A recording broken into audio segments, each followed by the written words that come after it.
Chapter 1 of The Story of the Amistad by Emma Gelders Sterne. The Barracoon. We will have our coffee under the trees, if that pleases you, señores. The governor of the island of Cuba rose from dinner and led his 4 guests into the soft night. The dinner had lasted for 2 hours. It was good to stand up and move about again. When they reached the door leading to the patio, the governor stood aside for his guests to go ahead of him. First, Nicolas Trist, the American consul. Then the 2 planters from the south end of the island, Pedro Montes and young Pepe Ruiz. Finally, the stranger, a Yankee sea captain, Ezra Stone. The governor was a good host, and the evening had gone well on the whole, though the stranger, the Yankee seaman, had made conversation a little difficult. The other American, Mr. Trist, was almost like a Cuban. He had lived for years in the island and spoke excellent Spanish. His ideas, too, and his tastes were like those of the governor and of Montes and Ruiz, the sugar planters. Señor Montes and the gay young Pepe were strangers to the governor only because they lived several days' journey down the island at Puerto Príncipe. After the first half hour at his table, he did not hesitate to think of them as his friends. It was a sea captain from the States who had kept his host on edge during the dinner. Trist had warned that Captain Stone had peculiar ideas about slavery. Armed with his knowledge, the governor had succeeded in keeping the conversation away from this subject. But it had not been easy, since Montes and Ruiz had come up to Havana for the express purpose of buying newly arrived Africans. By the time dessert had been served, the governor was glad of a change of scene. So he had suggested having coffee in the garden. The view of the harbor and the distant lights of the city always served to start a pleasant flow of conversation.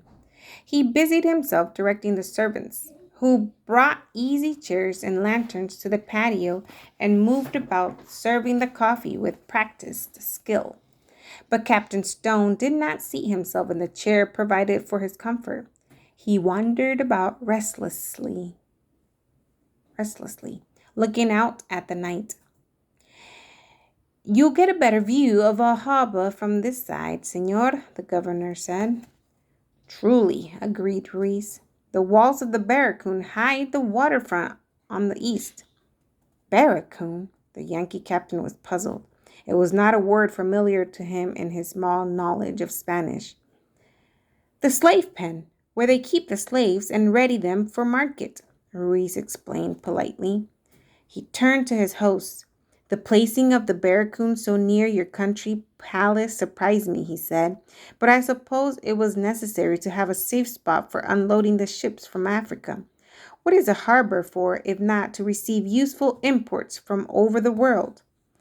Señor Montes giggled. He was amused because he knew the real reason the governor kept the unsightly walls of the slave pens under his eye. The head of the Cuban government collected a certain amount of money for every slave brought into Havana. Now that importing Africans was no longer lawful, it was whispered that the governor's collections had doubled. In the years since the agreement with England was signed, forbidding the slave trade, the governor must have made a pretty penny. Such things amused the planter. His small eyes were set close together like a pig's eyes, but they had wrinkles around them from laughter. He laughed often, but not pleasantly. It amused him now to think of the governor sitting in his wonderful palace garden and watching the dark, forbidding walls of the slave pen. The walls cut off the view, but the business of buying and selling within the Barracoon provided the governor with the money to pay for all his beauty. Ezra Stone did not share Montez's knowledge. If he had, he would have seen nothing to laugh at. He saw no good in slavery. In his own country, the bringing of kidnapped Africans had, for 20 years, been forbidden under the Constitution. Now England had made a treaty with Spain and other European governments that their ships would no longer carry on the slave trade. Captain Stone looked forward to the day when labor in the islands of the West Indies and on the plantations in the southern states of the United States would be carried on by free men, as it was in his own Connecticut. "You'll soon have the harbor view free and clear, I reckon," he said cheerfully. "With the slave trade stopped by the treaty, buying and selling of human beings will die out." "My dear sir," the coffee cup shook in Nicholas Triss's hand as his anger rose. "My dear Captain Stone," he sputtered, "you are forgetting freedom of the seas. You can't take away a man's right to trade as he pleases by signing names on a treaty. You, sir, make your profits bringing clocks and silver pitchers from Connecticut. You take back sugar. The slave ships make their profits by bringing in Africans. A treaty will never stop them." "You deal in sugar?" Ruiz asked, without giving the American seaman a chance to reply. "You make your living out of it? The sugar cane does not plant and cut itself, senor. My uncle, for instance, and my friend Pedro Montes are owners of great plantations. Less than half their money is in the land. The rest is spent in buying slaves to work the land." You guys are reading? Ruiz turned to the governor. "I think I am informed correctly that a shipload of Africans arrived less than 2 weeks ago."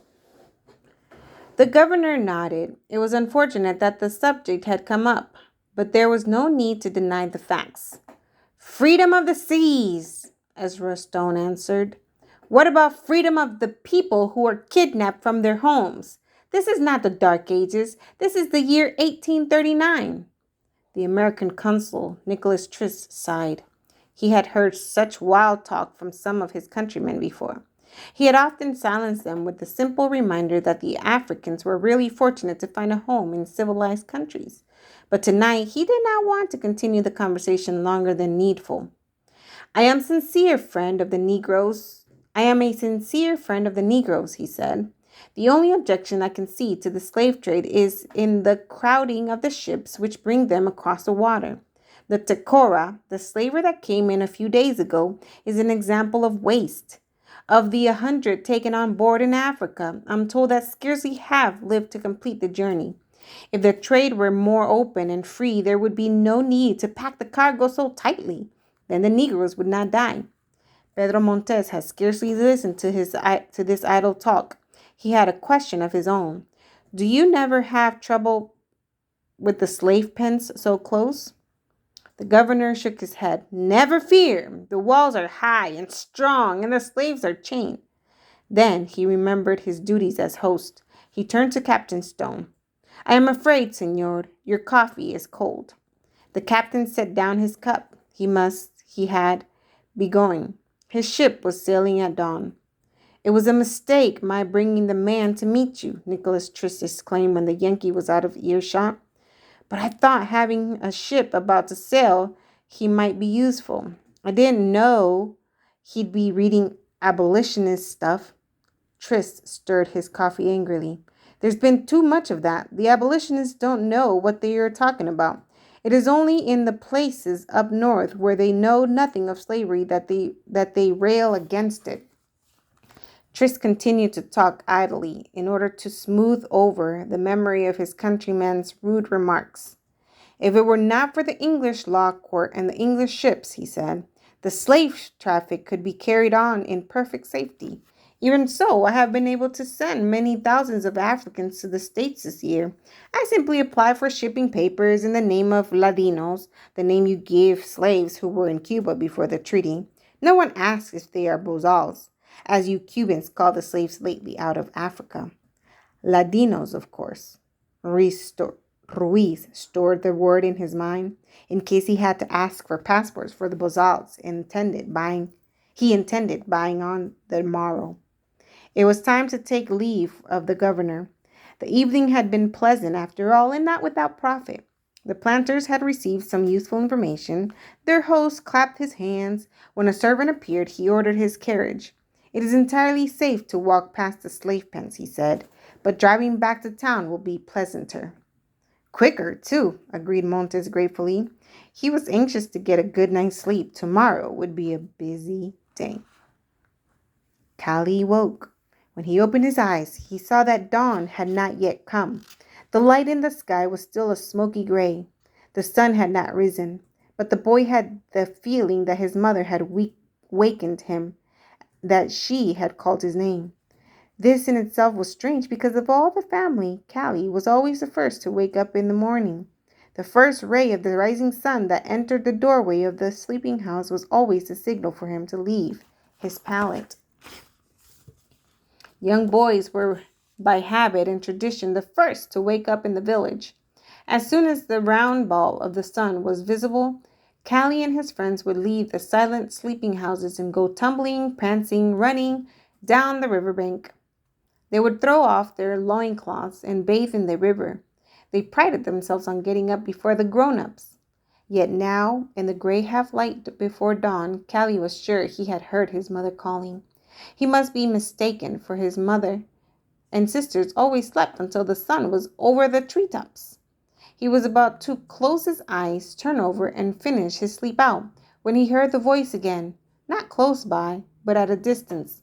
"Callie, my son! My son!" It was a cry of distress. The boy, still half asleep, leaped up to run toward the mournful voice. But at the first step, he stumbled and fell. Chains bound to ankles were not meant for running. Wide awake now, bitterly awake, the boy pulled himself to his knees.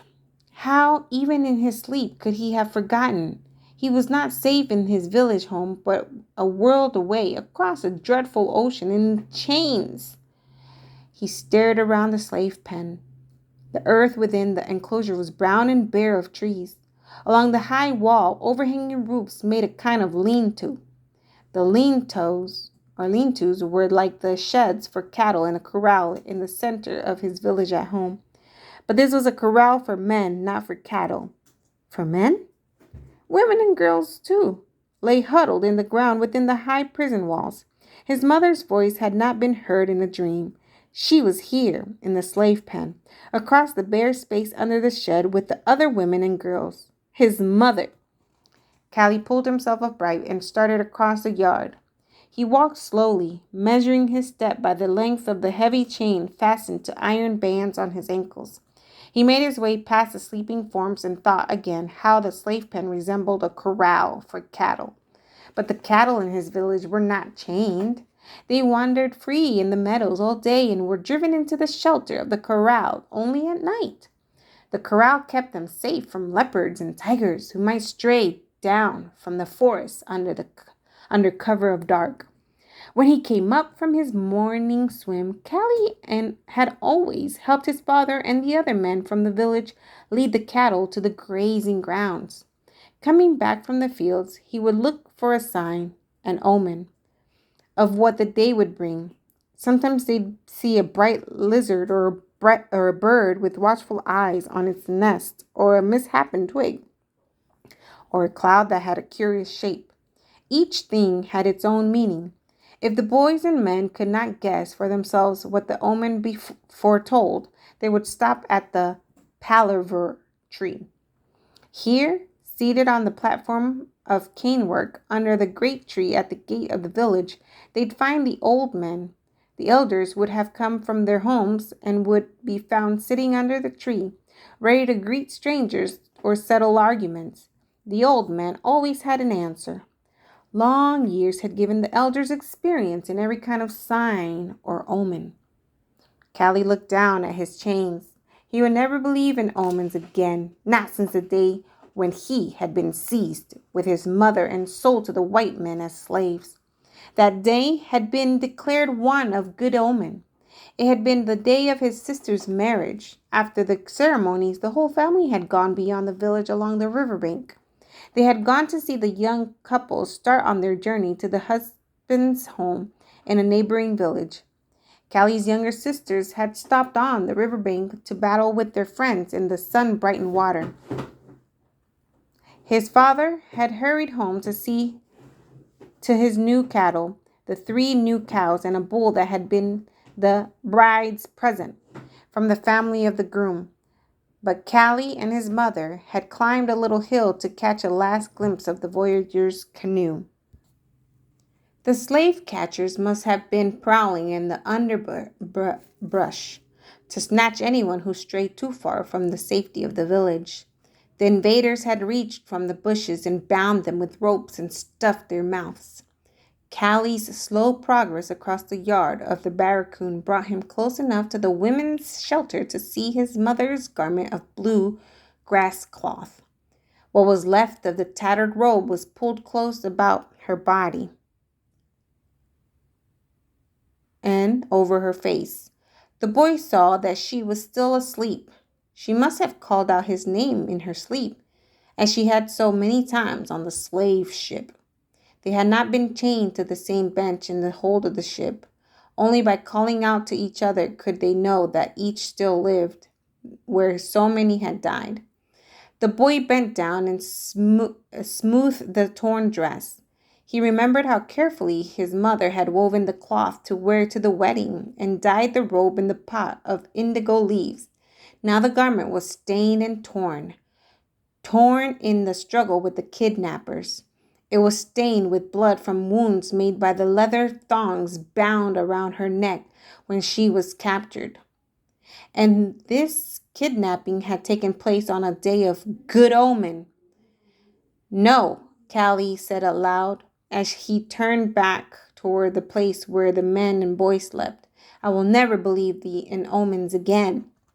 A man's voice answered quietly. Our omens concern ourselves and our land. They were not meant to foretell the deeds of invaders. Callie had been walking with his eyes to the ground. He had not seen the tall figure standing erect in the center of the yard. Sinka, the speaker's name was, a farmer, 10 years older than Callie. He had been captured on his way to his new planting field, thrown to the ground, and bound by Arab traders. Callie and Sinka had been chained next to each other on the bench in the slave ship for the whole time they had sat or crouched side by side. But all that Callie knew about Sinka was how he had been taken. It was almost all that any of the captives knew about each other. In the 2 months spent in the slave ship, there had been little talk of anything except the terrible moment of capture. The 100 men and women, the boys and young girls, had told and retold their tales in the darkness of the ship. Those who had lived to be brought on land again to this slave pen now spent their days recalling their capture. They sank my canoe. They beat me, overpowered me. They came into my house while I was sleeping. I pawned myself for debt to my neighbor, not to strangers, not to the unspeakable white man. I worked in the fields until my parents paid my debts. They paid 10 pieces of cloth and a goat. Ah, but they loved me, my parents. On the way home, I was beset by Arabs. On the ship, Sinka had added his own lament to those of his companions. I was going to my rice fields if they had not cut my right arm and bound it above my shoulder. If not that, I would have been made helpless. But Kali had noticed that in the barracoon, Sinka had ceased to speak of the past. He spent much time in whispered talk with the man who brought them bowls of food.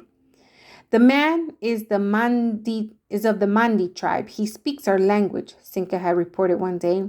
Another time he had said, we are on an island that has the name of Cuba. The man who holds us captives is a slave dealer. He feeds us well to fatten us. When we have recovered from the voyage, he will sell us. These facts seem important to the farmer, but Callie and the others received the reports in hopeless silence. Nevertheless, when Sinka spoke, there was not one among the captives who did not listen. Sinka was a man one listened to. Do not put the blame of our misfortunes on the omens of our gods, Sinka said now, and touched Callie's shoulder gently. Come over here to the wall. I will show you something. The wall of the barracoon was built of wooden boards, not of bricks or walls at home would have been. In one board there was a knot hole. Rise on tiptoe, whispered Sinka. Put your eye on the hole. Tell me what you see. I see the water, waves of endless water, Callie answered after a moment. What else? Cinca persisted. Only the sun coming up where the sky and water meet. Callie was disappointed. Only the sun? Said Cinca. Until today, I have not seen the sun rise above the horizon since I saw it over my rice fields. Straight ahead, as you are looking, our homes are waiting, east to the rising sun. We must find some way of returning. We must. Don't look so amazed. Your mother understands this as I do. The thought that you will be free again is all that has kept her alive. Free? Callie turned from the sight of the rising sun impatiently. He moved his feet so that the chains rattled and grated against the ankle irons. He asked sharply who could break those chains. How would he be brought back home again across the water? I do not know, Cinca answered, but it will be so. It is not right for Mandy to serve as slaves.